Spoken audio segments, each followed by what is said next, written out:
नमस्कार दोस्तों। आज की कहानी है, जब हम भगवान के दर्शनों को जाते हैं तो क्या भगवान हमें खुद ही वहां आने से रोकते हैं।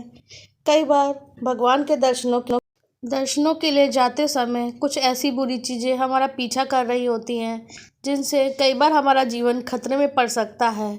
पर भगवान अपने ही भक्तों का जीवन कैसे खतरे में पड़ने दे सकते हैं।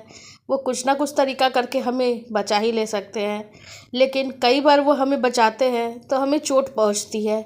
और वो ऐसी छोटी चोट होती है जिसका बड़ी दुर्घटना से बचाने के लिए कुछ करते हैं।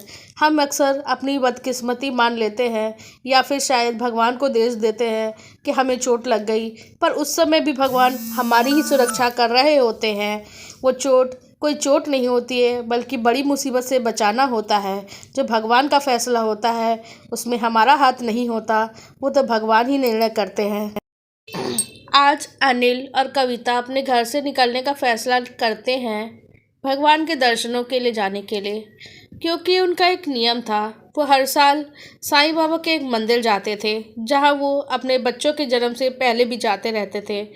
लेकिन इस बार जब वो बच्चे थोड़े बड़े हो चुके हैं तो साल के 2 महीने वो छुट्टी करते हैं, जहाँ एक छुट्टी के महीनों में जब बच्चों के स्कूल नहीं होते तो उन्हें साईं बाबा के दर्शन के लिए लेके जाते हैं।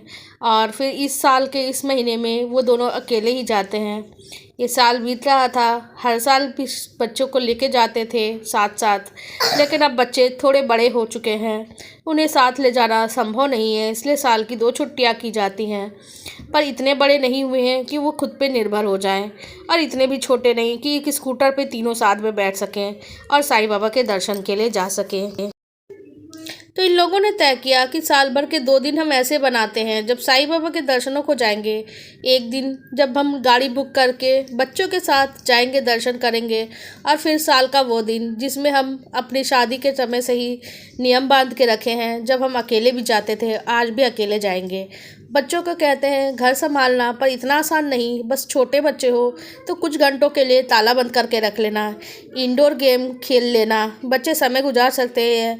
वो इतने बड़े नहीं कि वो बाहर चले जाएं और खुद के सारे काम कर लें, पर इतने छोटे नहीं कि नासमझी के लिए करके किसी के लिए भी दरवाज़ा खोल दें। और ये बात सुनील और कविता अच्छी प्रकार से समझते थे।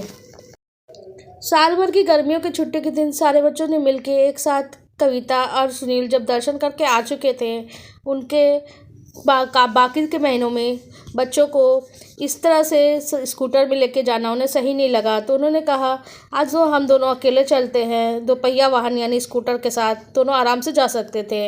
इन दोनों ने तय किया कि गाड़ी को तो हम लोग चलते हैं, बच्चों को कहते हैं ताला लगा लो।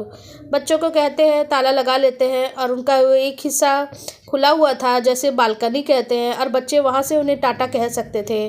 बच्चे उस जगह पे खड़े होते हैं, अक्सर हम बालकनी कहते हैं, और बच्चे माता पिता को टाटा करते हैं। इस समय बच्चे बहुत खुश थे, घर के अंदर इंडोर्स गेम खेलेंगे, मौज मस्ती करेंगे। माता पिता घर पे ना हो तो बच्चों को तो मौज मस्ती करने का पूरा समय मिल जाता है, फिर चाहे वो टीवी देखना हो चाहे गेम्स खेलना हो। ये बात सुन के बच्चे काफ़ी खुश थे। पर एक बार लवली, चिंकी, पुलकित, ये तीनों बच्चे बहुत खुश होते हैं। मम्मी पापा बाहर जाएंगे, हम दिन भर बहुत मस्ती करने वाले हैं। तीनों लूडो इकट्ठा करना शुरू कर देते हैं, और तीनों को 2-3 घंटे या 4-5 घंटे तो बहुत आराम से गुजरने वाले थे। ना पढ़ाई का झमेला, ना कोई इंस्ट्रक्शंस, टीवी देखने में भी कोई रोक टोक नहीं। तीनों खुश हो जाते हैं, माता पिता को जाने के लिए कह देते हैं। जाते हुए पुलकित घर में ताला लगा लेता है और तीनों बालकनी में खड़े हो जाते हैं। माता पिता स्कूटर से उन्हें टाटा करते हैं। चिंकी सामने देखती है, तभी उसे काली बिल्ली स्कूटर के ठीक आगे निकलती हुई दिखाई देती है।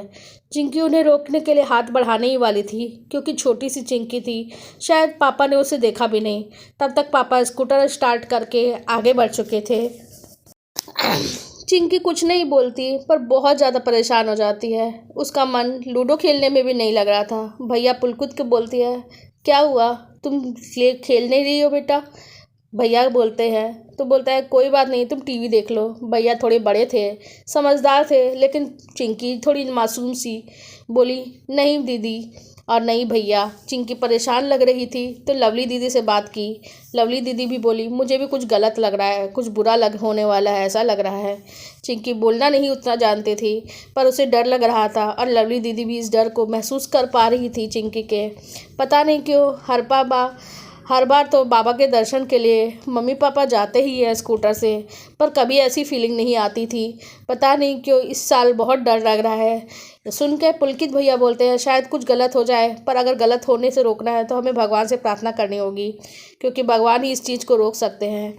तीनों बच्चे बोल पड़ते हैं और साईं बाबा के जो ऊपर के कमरे में एक मंदिर था वहाँ प्रार्थना करने को जाते हैं।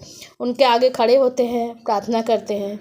जो छोटी सी चिंकी थी वो बुरी तरह से डरी हुई बोलती है, पुलकित भैया मुझे बहुत डर लग रहा है, अगर कुछ ऐसा हो गया तो हम क्या करेंगे। पुलकित भैया कहते हैं डरो मत, कुछ भी बुरा नहीं होगा, हमें भगवान पे विश्वास है और कुछ भी बुरा होने ही नहीं दे सकते, क्योंकि तुम तो बहुत बहादुर हो। और अगर कुछ बुरा होने का रहेगा ना तो हम लोग एक दूसरे का हाथ पकड़ लेंगे और कुछ भी बुरा होने ही नहीं देंगे। और तीनों एक दूसरे का हाथ पकड़ के साईं बाबा के मंदिर पहुंच के वहाँ हाथ जोड़ कर ऊपर के कमरे में प्रार्थना करते हैं, उनके माता पिता के लिए भी और खुद के लिए भी। तीनों ही बच्चे थे और बच्चों की प्रार्थना तो शायद भगवान सबसे जल्दी सुनते हैं। उधर मम्मी पापा यानी सुनील और कविता 1 घंटे की दूरी के करीब थी, जो आधा 1 किलोमीटर दूर ही पड़ता, लेकिन रास्ता काफ़ी टेढ़ा मेढ़ा, घुमावदार और संकरा भी था। ये कोई पहाड़ों का रास्ता नहीं था, हाँ, लेकिन जंगल जरूर थे चारों ओर, और ज़मीन का जो हिस्सा था जिस पे चल रहे थे वो सड़क काफ़ी संकरी थी। स्कूटर की रफ्तार बहुत धीमी कर रहे थे वो लोग। जहाँ नॉर्मली 40 की स्पीड होती है, वहाँ ये लोग बहुत ही नॉर्मल 20 की स्पीड से भी धीरे चला रहे थे, क्योंकि अंदाज़ा नहीं था कि कहीं भी अचानक मोड़ आता है और अक्सर बड़ी गाड़ियाँ आ जाती है। उसको उसको तभी वहाँ पे एसयूवी टाइप की सुनील को सामने से गाड़ी आते हुए दिखाई दी।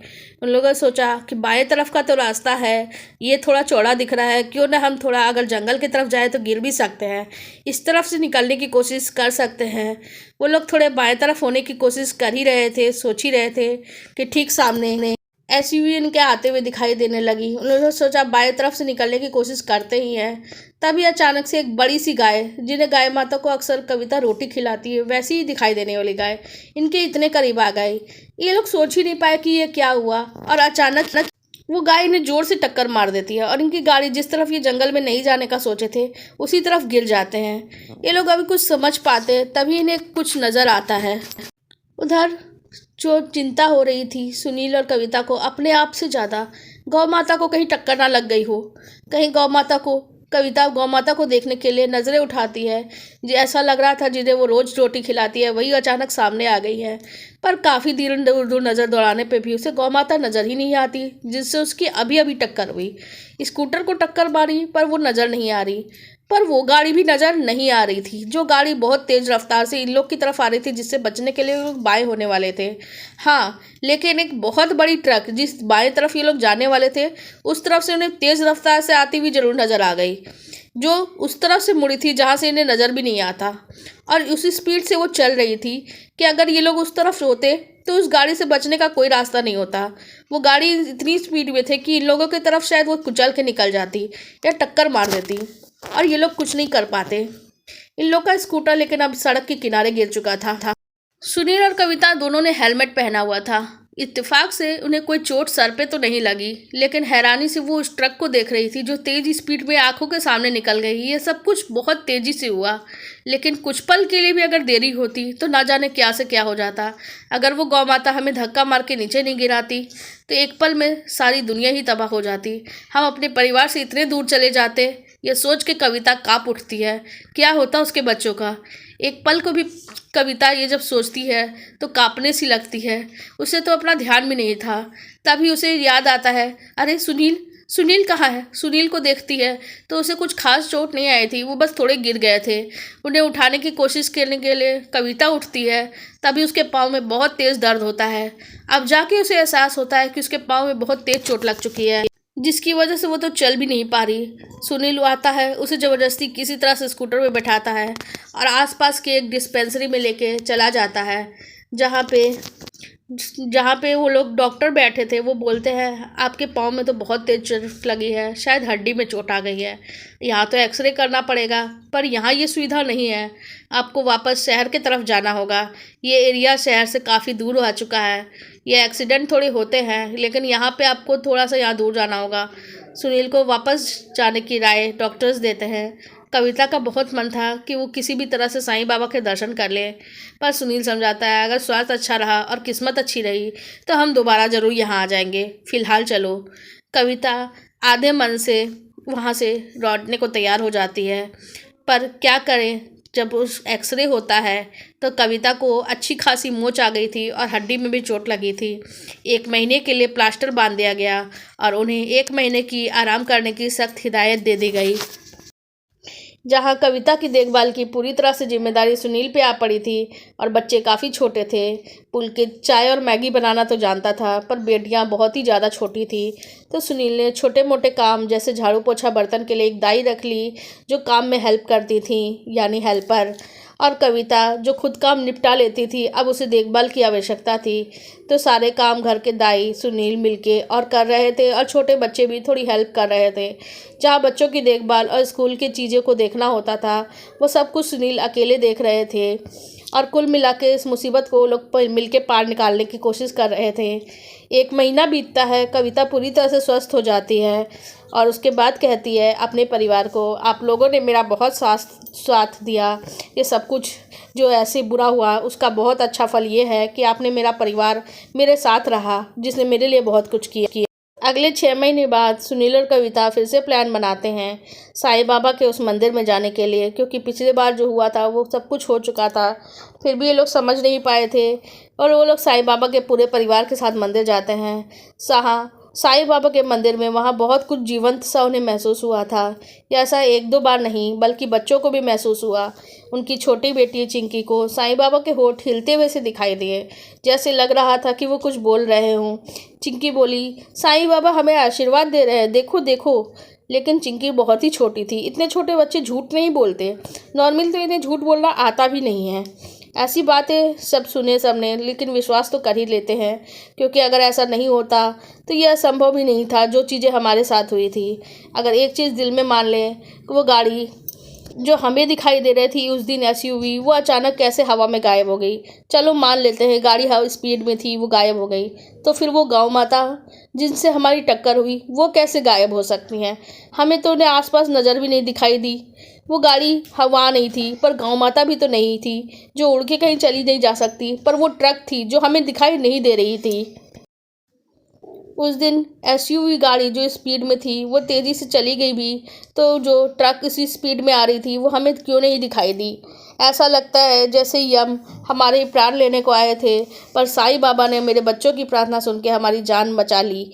खुद गौ माता बन के आ गए और हमें जंगल बन के तरफ धकेल दिया, और हमें चोट तो लगी, लेकिन अगर हम उसके नीचे आ जाते तो पता नहीं क्या होता, शायद हम जीवित ना बचते। ये सोच के कविता और सुनील दोनों की आंखों में आंसू आ गए।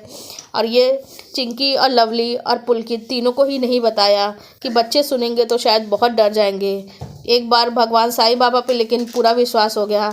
अब ये लोग थोड़े बड़े हो गए जब कुछ सालों के बाद, तो इनको सारी घटनाओं के बारे में बताया गया। तो चिंकी जो बहुत समझदार हो चुकी थी, उसने कहा, माँ उस दिन मुझे बहुत कुछ महसूस हुआ था, मैं बोलना नहीं जानती थी इसलिए बोल नहीं पाई, मैं रोकना चाहती थी पर कुछ कर नहीं पाई। मैं शायद आप लोगों को रोक लेती और आगे शायद जाने भी नहीं देती माँ। सुनील और कविता तीनों बच्चों को गले लगा के बोलते हैं, जहाँ परिवार का साथ और भगवान का आशीर्वाद हो, मन साफ हो, तो किसी के बुरा सोचने से भी बुरा नहीं होगा। भला करने वालों के साथ हमेशा भला ही होता है, और भगवान का भला करने का तरीका तो कुछ विचित्र सा ही होता है, जो हमें कभी चोट पहुंचा के भी हमारा भला कर सकते हैं, और बड़ी मुसीबत से बचाने के लिए हमें छोटी मुसीबत में डाल के उस बड़ी मुसीबत से बहुत दूर कर देते हैं। ऐसा ही विश्वास हमेशा ही अपने भगवान पे बनाए रखिए। आपको हमारी ये कहानी कैसी लग रही है कमेंट सेक्शन में ज़रूर बताइएगा, और अपने आराध्य का एक बार जयकारा कमेंट सेक्शन में ज़रूर लगा दीजिएगा।